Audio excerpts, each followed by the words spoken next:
All right, here we go. So, CDC, near and dear to my heart. I love it. I think it works well for a lot of families, not necessarily for everyone, and we'll go through some of that this evening. So, in order to be on CDC, you first have to be on the waiver. It used to be that you'd have to be on the waiver for a year before you can apply for CDC, but now they let you do it as soon as you come on the waiver. So it is kind of an offshoot of the waiver program, and it does put the families and the consumers more in control of the services and supports that they are receiving.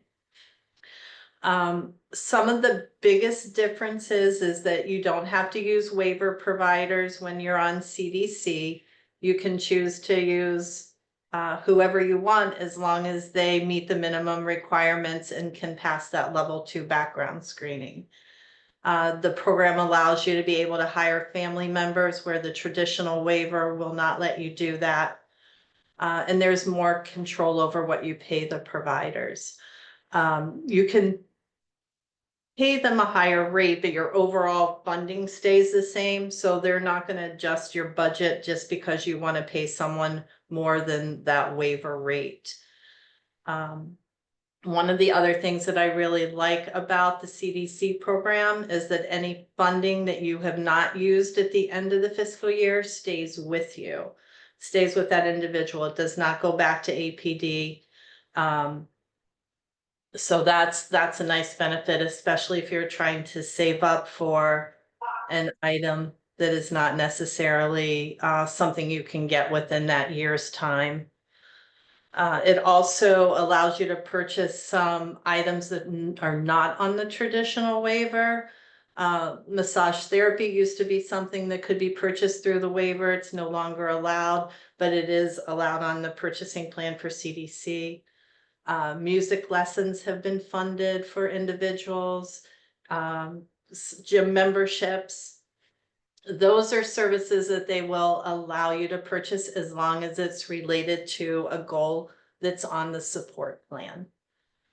The provider documentation requirements are different as well. It's up to the representative of that program of what they want and what they need. So a lot of providers like that because they don't have to do those daily notes that are required through the waiver program. So the biggest downfall of the program, it's not great for individuals who are on a tight budget where they don't have a lot of extra, I guess, money sitting there. There's a 12% reduction in the budget when you go on CDC. Some of it's administrative fees that APD charges, and then the other 8% of it, they found that most people who are on the waiver only use 92% of the budget they have. So they reduce that budget by 8% when you go on CDC. So if you only have enough money to pay for your day program and transportation to that program, it's probably not the program for you. So, any questions about that so far? No? Okay. So getting on CDC can be a little tedious, maybe is a good word, it's a pretty labor intensive upfront.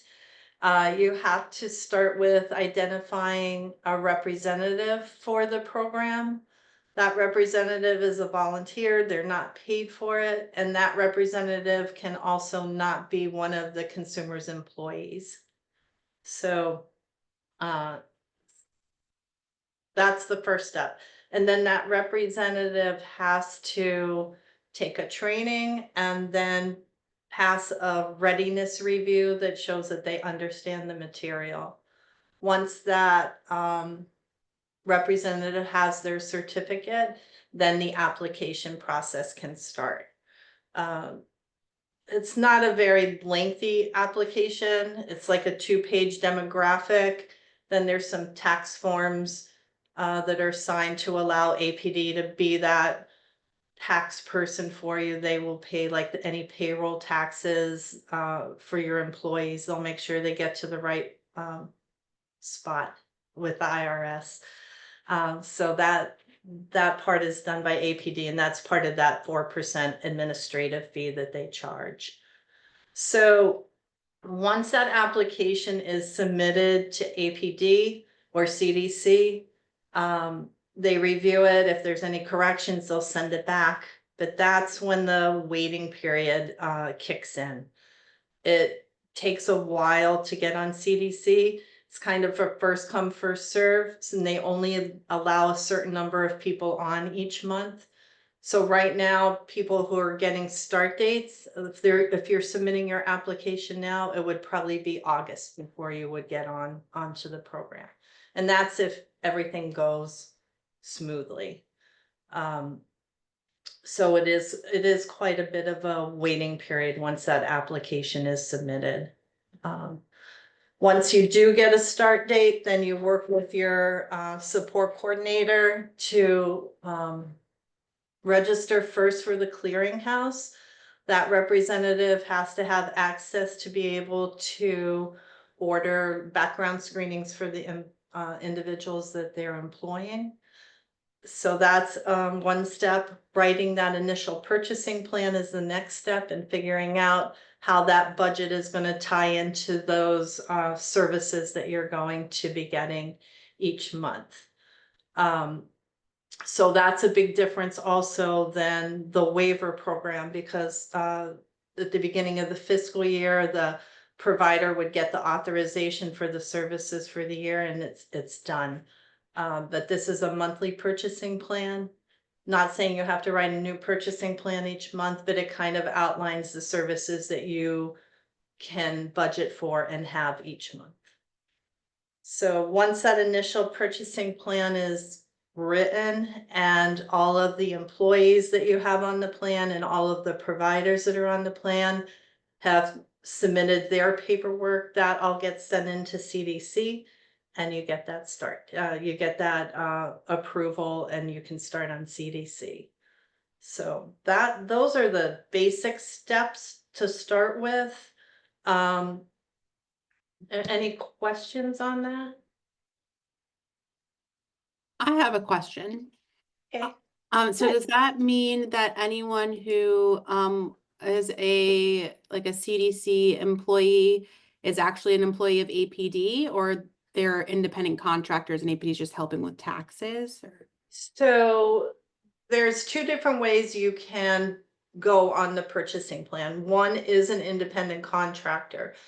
They're not employees of APD. They are employees of the consumer whose purchasing plan they're on. That consumer is actually, I guess at this point, a small business. They are hiring and firing, with the help of their representative, their independent contractors and employees.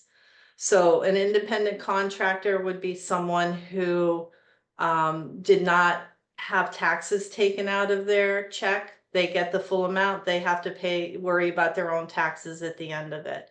Someone who goes on as an employee of that individual, APD makes sure that all the taxes are paid, to the right spot. And then they get that W-2 at the end of the year showing what they've earned. Got it. Thank you. You're welcome.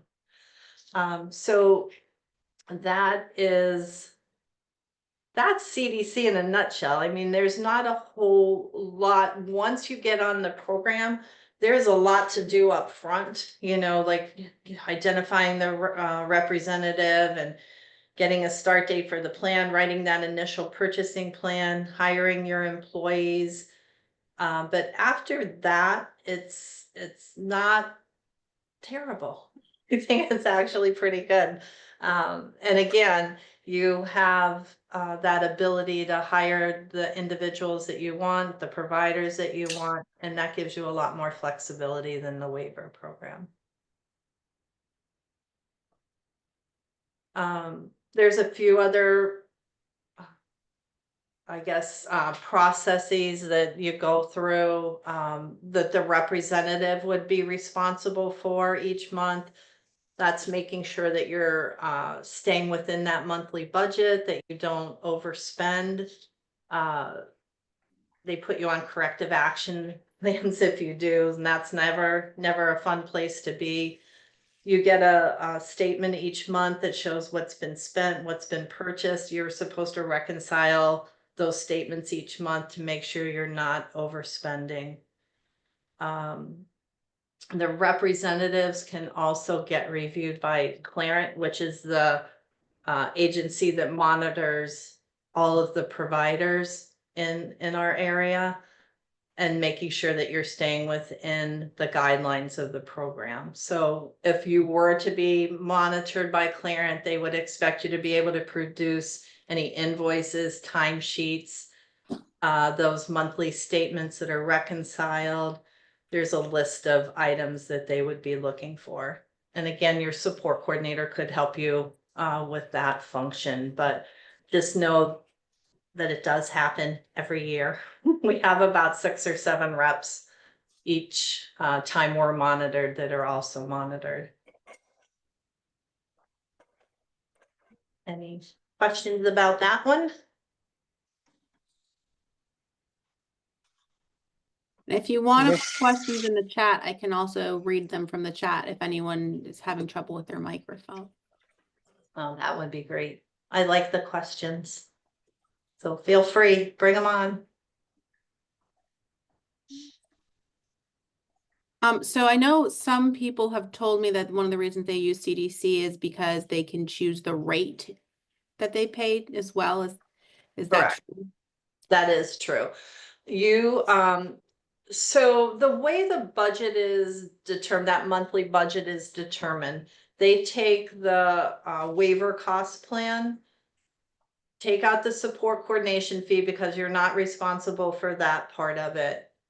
So they subtract that off the top of the budget, and then they reduce it by that 12%. They take that amount that's left and divide it over the 12 months. So your budget is your budget. If you choose to, like, the hourly rate for most of our services is right around $20, that's approved through the waiver. If you choose to pay someone $25 an hour instead of the 20, they're not going to increase your budget by that $5 to accommodate that. You're going to have to figure out how to pay that amount and get the service that you need at the same time. So you may, if you say you had 100 hours at $20 an hour, and then you went to, I'm just gonna do some quick math, that'd be $2,000, but then you divided it by 25 hours instead, you would get,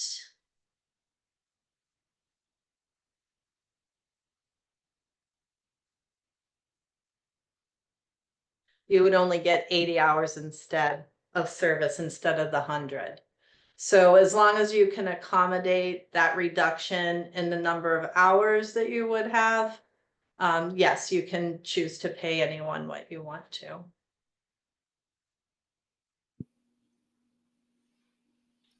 Hi, Colleen. This is Judy Gould. Can you hear me?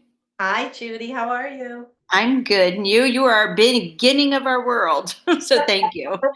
You're I have welcome. a question with the regular Med Waiver program. Can I supplement to increase the amount to pay for a support person? So technically, you are not supposed to do that. I know that it does. I know that it happens. I know that it Okay. does. Technically, though, you are not supposed to do that. Okay. I've seen some of the pay scales that people get, and it's really astronomically sad because you could make a lot more at McDonald's. Exactly. So It I didn't really know. it's a problem. It's a big problem for all of the providers, to earn a decent wage. And Okay. they're taking care of people there. And They it's should always get not paid. an easy job, Exactly. so. I appreciate that. So thank you. It was nice to see you. Nice to hear you. I don't get to see you. All No, I look horrible on video. It's a gift, but thank you. right, good to hear from Thank you. you. Any other questions from anyone else? So would you say the overall, like besides if someone has a tight budget, right? Are there any other downfalls for someone to go on to the CDC program? I don't think so. I love CDC. I love the flexibility it provides. I love everything about it. I would say for the representatives, the downfall is the paperwork, and they're not compensated for doing it. They're a volunteer. They're volunteering their time to do it.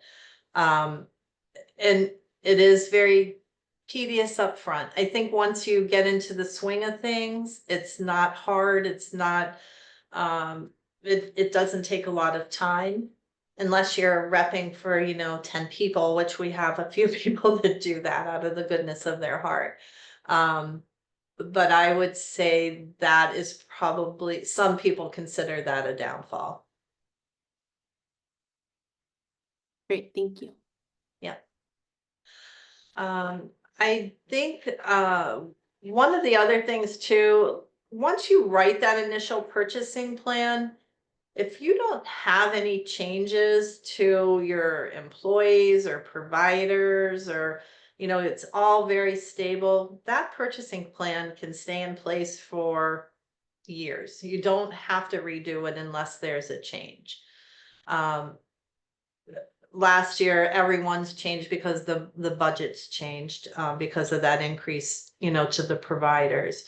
But for the most part, if you have a stable workforce and stable providers, that writing of the purchasing plan happens very infrequently. So that to me is a good thing as well.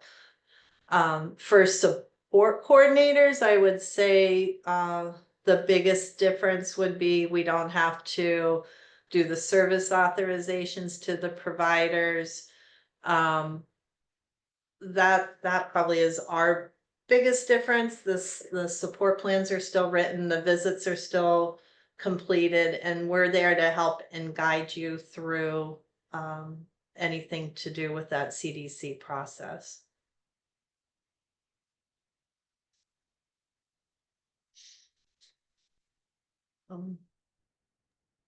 Anyone else have any questions?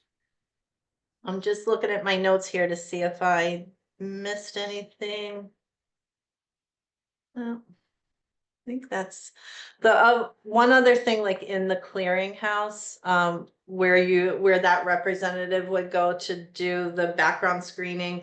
There is one other thing they're responsible for in there as well, and that is keeping a roster of the employees for that individual. But that also is helpful because if they're on the roster and their background screen, they notify you when that screening is going to expire so that you can make sure that that's kept up to date. And then, one other thing too, paying the employees. There is an online payroll system, very user friendly. Once you do it one time, I think you would know how to any time after that. But you do have to input hours for your employees every 2 weeks so that they get paid on a regular basis. You're inputting the hours, but then CDC takes care of doing the direct deposits for them and mailing out checks if they don't have that direct deposit. You're just responsible for making sure the hours get in. And EVV too. Some of the employees would have to do that electronic visit verification, which they have to do on the waiver side of it as well. But I think the representatives also have to verify that in that payroll system. That part I have not seen yet firsthand. Like I could do the submissions on the payroll side. I just haven't seen that EVV live. So I wouldn't be able to tell you how difficult that is or not difficult, but I do know that it has to be completed.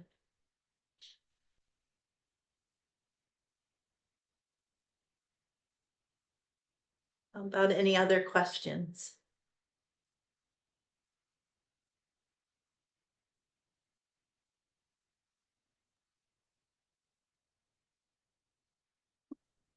All right then. Well, thank you so much, Colleen. There's lots of great You're information. welcome. Like I said, we have this recorded for anyone who wasn't able to make it, and we'll put it with the rest of our Advocan series. If you want to put my number there, if anyone has questions, you know, they did ask now, they're more than welcome to call me. absolutely. So, my number is area code 941-809-2606. Was that a last question there? No. All right. Nope. Thank you so much. Lots of great information. I know that, having the two different programs, it's great for families to be able to know what is what. And we get lots of questions about what's the difference between the two. And so we'll be able to point people towards this recording and be able to get those questions answered. So thank you so much, Colleen. Anytime, happy to do it. All right, have a great night, everybody. All right, thank you.